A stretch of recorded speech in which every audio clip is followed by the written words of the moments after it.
మోడీ సౌర సైరన్ కోటి కుటుంబాలకు 300 యూనిట్ల ఉచిత విద్యుత్. ప్రధానమంత్రి సూర్యఘర్ బిజిలీ యోజనకు కేంద్ర కేబినెట్ ఆమోదముద్ర. పథకం లబ్ధిదారులకు రూ78,000 సబ్సిడీ. రైతులకు రూ24,000 కోట్ల విలువైన ఎరువుల రాయితీ. దేశంలో 3 సెమీ కండక్టర్ యూనిట్లు. ఎల్లుండి చివరి కేబినెట్ భేటీ.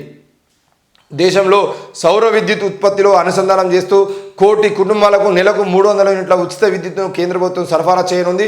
ఈ మేరకు గురువారం ప్రధానమంత్రి నరేంద్ర మోడీ అధ్యక్షతన జరిగిన కేంద్ర మంత్రిమండలి సమావేశంలో కీలక నిర్ణయానికి ఆమోదం దక్కింది.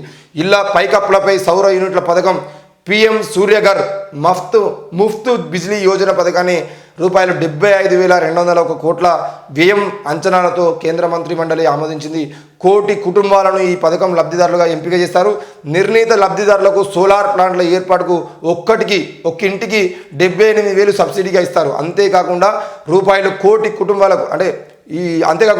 కుటుంబాలకు ప్రతి నెల 300 కోట్ల మేర విద్యుత్ను ఉచితంగా 300 కోట్ల మేర కాదు 300 యూనిట్ల మేర 300 యూనిట్ల మేర విద్యుత్ను ఉచితంగా వారే అందిస్తారు అని చెప్పేసి మనమైతే ఒకటి చూస్తున్నాం. ఏది ఏమైనా కూడా నరేంద్ర మోడీ గారు తీసుకున్న నిర్ణయం ఏదైతే ఉందో సోలార్ విద్యుత్కు సంబంధించిన విషయంలో మరి ఆ సోలార్ ప్యానెల్ ఎవరు తయారు చేస్తారు, సోలార్ ప్యానెల్ సంబంధించిన విషయంలో ఎవరికి కాంట్రాక్టులు ఇస్తారు, ఇప్పుడు ఈ 75,000 కోట్లతోని తీసుకొచ్చేటువంటి యోజన పథకం ప్రధానమంత్రి సూర్యఘర్ యోజన ఏదైతే ఉందో దానికి సంబంధించిన విషయంలో ఈ సోలార్ ప్యానెళ్లకు సంబంధించిన విషయంలో ఎవరికి లాభం చేకూరుతున్న విషయాన్ని పక్కన పెడితే ఈరోజు బొగ్గు బాయిల దగ్గర బొగ్గును తవ్వి మొత్తానికి ఈ ఖనిజ సంపదను సర్వనాశనం చేసేదానికన్నా మనం సోలార్ సిస్టానికి అలవాటు పడగలిగితే, సోలార్ని కనుక ఉపయోగించగలిగితే, కేవలం మన ఇంట్లో ఉన్నటువంటి ఫ్యాన్ కానీ లైట్లు కానీ ఈరోజు సోలార్ని ఉపయోగించుకోగలిగితే తప్పకుండా రానున్న రోజుల్లో సోలార్ వినియోగం కనుక పెరిగితే ఈ జల విద్యుత్ కానీ లేదంటే ఈ థర్మల్ పవర్ విద్యుత్ కానీ వీటన్నింటికి సంబంధించిన విషయంలో వాటి ఉపయోగం తగ్గించుకుంటే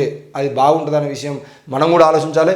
మరి ఈ 78,000 సబ్సిడీగా ఇచ్చేటువంటి వీటిలలో కోటి కుటుంబాలను వాళ్ళు సెలెక్ట్ చేస్తారు. కాబట్టి ఆ కోటి కుటుంబాలలో ఎవరు ఉంటారు ఏంది అవకాశం వచ్చిన వాళ్ళందరూ కూడా తప్పకుండా దాన్ని ఉపయోగించుకోవడానికి ప్రయత్నం చేయాలి. ఇకపోతే రైతులకు 24,000 కోట్ల విలువైన ఎరువుల రాయితీ ఇస్తారు అని చెప్పేసి చెప్తా ఉన్నారు. నరేంద్ర మోడీ గారికి మేము మొదటి నుండి చెప్తున్నది ఏంటి అంటే 24,000 కోట్ల రాయితీలు ఇచ్చుడు ఇవన్నీ అవసరం లేదు. దేశవ్యాప్తంగా రైతులకు వాళ్ళు ధర్నా చేస్తూ ఈరోజు రైతులందరూ అడుగుతున్నటువంటి ఏంటి అని అంటే మేము పండించినటువంటి ధరకు కనీస మద్దతు ధర కావాలని చెప్పేసి వాళ్ళు అడుగుతున్నారు.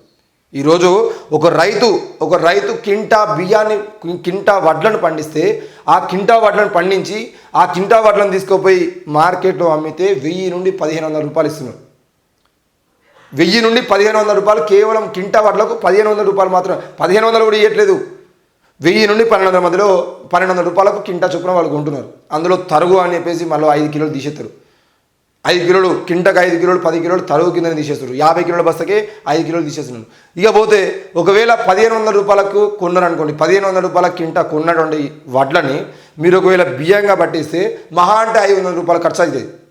500 కాదు 1,000 రూపాయలు ఖర్చు చేసుకోండి. తరుగు అవన్నీ 1,000 రూపాయలు ఖర్చు అవుతుంది. అంటే కింటా వడ్లని బియ్యంగా మార్చడానికి వాళ్ళకు కింటా వడ్లకి ఇచ్చేది 1,500, బియ్యంగా మార్చిన తర్వాత 2,500 రూపాయలు కావాలి. మరి ఈరోజు కింటా బియ్యం 2,500 రూపాయలు దొరుకుతున్నాయా అంటే లేదు. మరి ఎక్కడ లాభం, ఎవరికి లాభం అవుతుంది? వడ్లు కొన్న వ్యక్తికి లాభం అవుతుంది, వడ్లని బియ్యంగా మార్చిన వ్యక్తికి లాభం అవుతుంది. ఆ బియ్యంగా మార్చేటువంటి ప్రక్రియ ఎవరైతే చేస్తున్నారో ఆ రైస్ మిల్లులు ఏవైతున్నాయో రైస్ మిల్లుల ఓనర్ల కోసం ఈరోజు ప్రభుత్వాలు పనిచేయడం అనేది సిగ్గుచేటు. ఈ తెలంగాణ రాష్ట్రంలో మాజీ వ్యవసాయ శాఖ మంత్రి ఎవరైతే ఉన్నారో ఆ వ్యవసాయ శాఖ మంత్రి నియోజకవర్గంలో ఎన్నడూ లేని ఎక్కడా లేని విధంగా అప్పటికప్పుడు రైస్ మిల్లులు కట్టేసి రైస్ మిల్లులకు పర్మిషన్ తెచ్చేసి ఏది ప్రభుత్వం నడిపించేటువంటి ఐకేపీ సెంటర్ల ద్వారా వడ్లను కొనుగోలు చేసి ఆ ఐకేపీ సెంటర్లలో కొన్న వడ్లని బియ్యంగా మార్చి కేవలం సగం బియ్యం మాత్రమే మళ్ళీ తిరిగి ప్రభుత్వానికి ఇచ్చేసి మిగతా బియ్యాన్ని మొత్తం సన్న బియ్యంగా మార్చి ఈరోజు మార్కెట్లో అమ్ముతున్న పరిస్థితులు కూడా ఈరోజు కనబడతా ఉన్నాయి.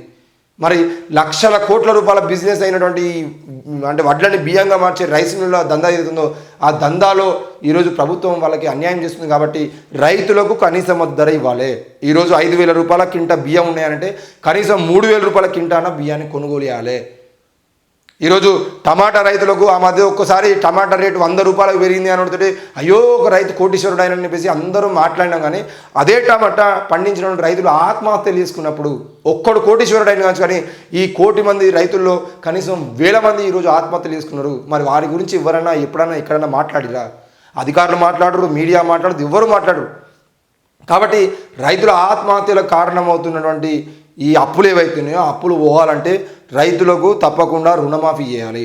దాంతోపాటు పూర్తి స్థాయిలో వాళ్ళకి ఎరువుల్ని ఉచితంగా అందించాలి, సబ్సిడీలోనే విత్తనాలు అందించాలి. దాంతోపాటు తప్పకుండా వాళ్ళందరికీ కనీస మద్దతు ధర ఇవ్వాలి. ఈ 3 చేసినప్పుడే ఈ ప్రభుత్వాలకు రైతుల మీద ప్రేమ ఉందనే విషయం మనకు అర్థమవుతుంది. లేదు అని అంటే మీరు ఎన్ని పథకాలు తీసుకొచ్చినా ఆ పథకాలన్నీ అందులో సగం పైసలు మీరు తినడానికి తప్ప దేనికి పనికిరాదు.